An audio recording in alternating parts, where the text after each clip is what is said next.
Chapter 5. Batman foils robbery. Jack Napier dead. Who is mass vigilante?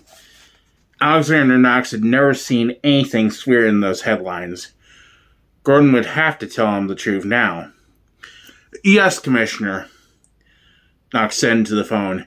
If there is no Batman, then who dropped this guy Napier into the acid?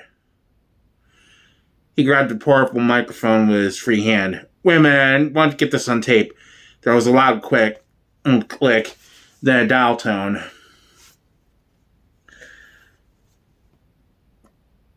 Gordon had hung up on him. Knox grinned. You can run, Commissioner, but you can't hide from this ACE investigative report. Sooner or later, you'll have to answer for everything. He looked up. Vicki had come into the room while he was on the phone. She was hanging up a series of photos on his bulletin board. It looked like some kind of map. Bob the cartoonist peeked in the door, grinned at Knox, and tacked a present of his own, a drawing of the Batman with his arm on a somewhat startled Knox's shoulder. Jokers, thought Knox. There are always jokers. He hung up the phone. Vicki Vale, he called, pointing to himself. Let me introduce you to Nostradamus. Vicki smiled and shook her head. Look at this, Allie. Knox stood up and walked over to get a better look at the bulletin board. Vicki had put together a sort of montage map using aerial photographs. She pointed rapidly to small yellow pins she'd placed in the photos. Here's the inner city, and here's Axis Chemicals. Here are the sightings so far. Knox shook his head in wonder. Did you do this? This is great. Vicki shrugged her lovely shoulders self-deprecatingly. Maybe Batman has some sort of flight pattern or something? Yeah. Knox answered with growing enthusiasm. Tonight we'll walk the trail. This time Vicki's smile was a little apologetic. Tomorrow maybe. I've got a date with Bruce Wayne. Sorry. Knox couldn't stand it. Bruce Wayne? He demanded. Maybe his voice was a little louder than it should have been. No, a date is when two people go out to enjoy each other. A date with Bruce Wayne is when he goes out to a restaurant with mirrors by himself. He looked back at Vicki. Her face was awfully close to his. Knox suddenly forgot about shouting. Look at those big blue eyes. Those perfect lips. She was closer still. He closed his eyes. She kissed him on the forehead. His eyes opened. She was still smiling. You're awfully sweet to be concerned. She's brightly. But thanks anyway. With that, she left. Bruce Wayne? Knox thought. What could she see in Bruce Wayne? What did he have that Ally Knox didn't? Except maybe money, and fabulous mansion, and money, and blue blood breeding, and money, and social connections, and even more money. And now he was going to get the girl too? That wasn't fair. Well, Ace investigative reporters knew what to do when things weren't fair. Certain private lives were about to get a public viewing. He picked up the phone. Copy? Give me the morgue. Morgue here. A bored voice answered. Morgue? Knox replied, excited enough for both of them. Give me all you got on Bruce Wayne. Vicki had been a lot of places around the world, but somehow none of them had been as nice as this. The two of them horseback riding in the fields behind Wayne Manor, the late summer air cut by the first breezes of autumn, the setting sun turning the entire world to red and gold. She was sorry when they caught sight of the stables again.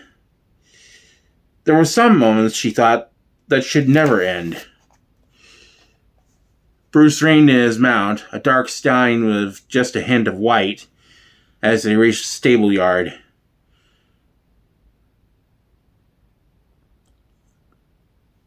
Vicki quickly followed on the polite but frisky strawberry roan she had been given. She looked over at Bruce as they both dismayed. "You're not bad on a horse." He raised his eyebrow in disbelief as he groomed his horse with a curry comb. "Horses love me. I keep falling off. Maybe that's why they love me. You should see me. I'm a big mass of bruises." Vicki couldn't help but laugh. "Maybe we can arrange a little examination?" Bruce put the curry comb on a rail and turned to her. "Yeah, how about right now?" he asked quickly. Vicki almost felt as though she should take a step away. "Just kidding," he admitted. He flashed his quick, mischievous grin. "You thought you had me, didn't you?" He started to walk up toward the main house, then stopped so she could walk beside him. Vicki looked over at her date, even more dashing in the reddish glow of the setting sun. "There's something about you, Bruce Wayne. Something that tries to be very hard, almost impenetrable, but is really very, very vulnerable." Vicki thought about how quickly he'd picked up on her innuendo. She'd had that sort of problem with men before, but with Bruce, the "how about right now" wasn't the blundering sexual come-on she might expect from an Allie Knox. With Bruce, the comment seemed more of a defense mechanism, as if he had something to hide. They walked the rest of the way to the manor in silence. Bruce led her to a broad patio at the rear of the house, and asked her to sit in a chair at one side of a white table. Alfred appeared silently, bearing a bottle of champagne. He smiled briefly at Vicki. She smiled back. Then the butler was gone. It took Bruce a long moment to get the champagne uncorked. He obviously gave this work to other hands most of the time.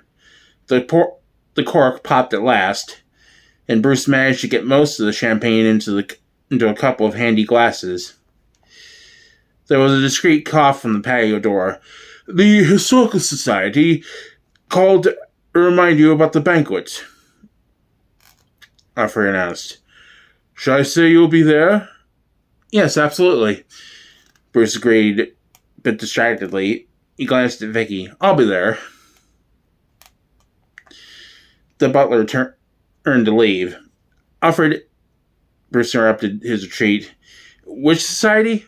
"Historical," Alfred replied.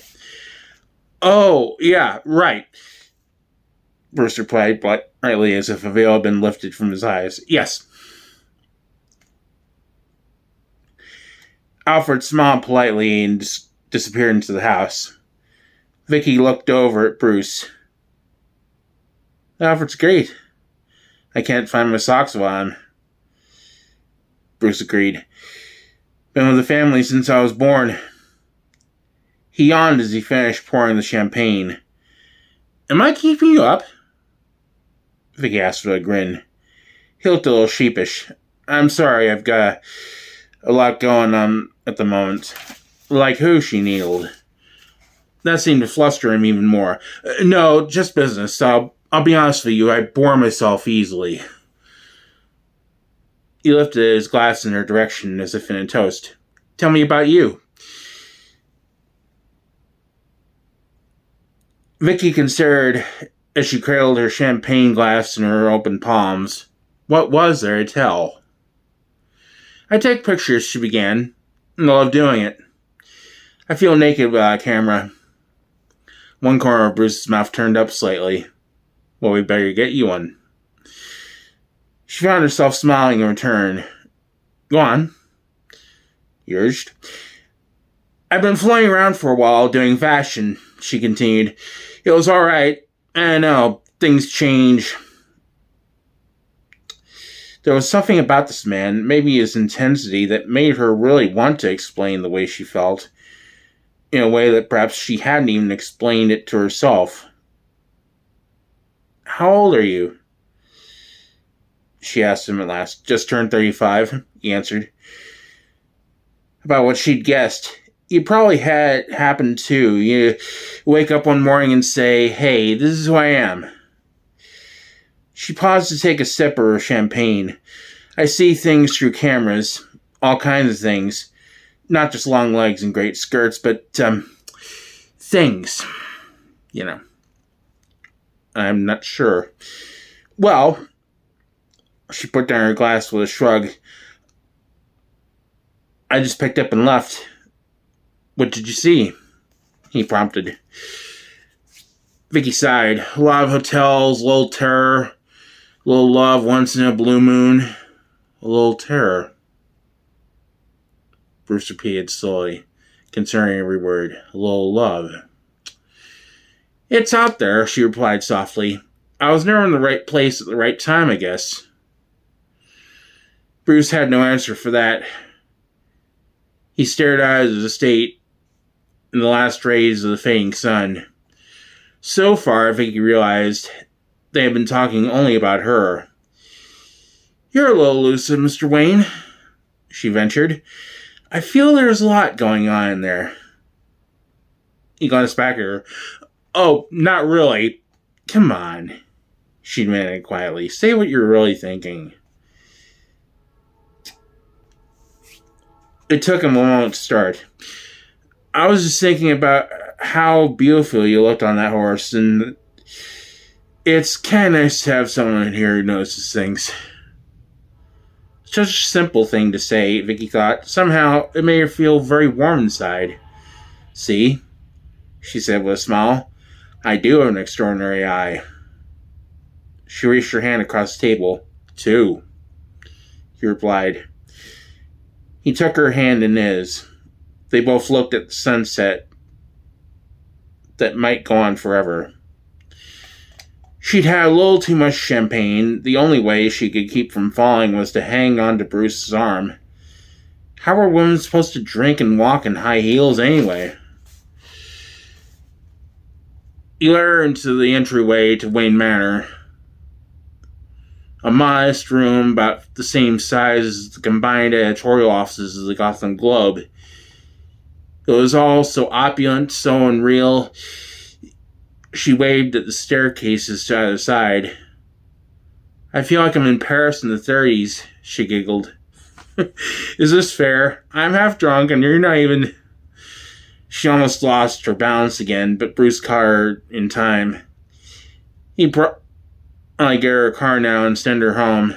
He was such a gentleman. That was Vicky's problem. She was always getting stuck with gentlemen. Hey, 2 drinks and I'm flying, he admitted. She looked up at him, safe in his arms. Why are you afraid of flying? She whispered. They kissed at last.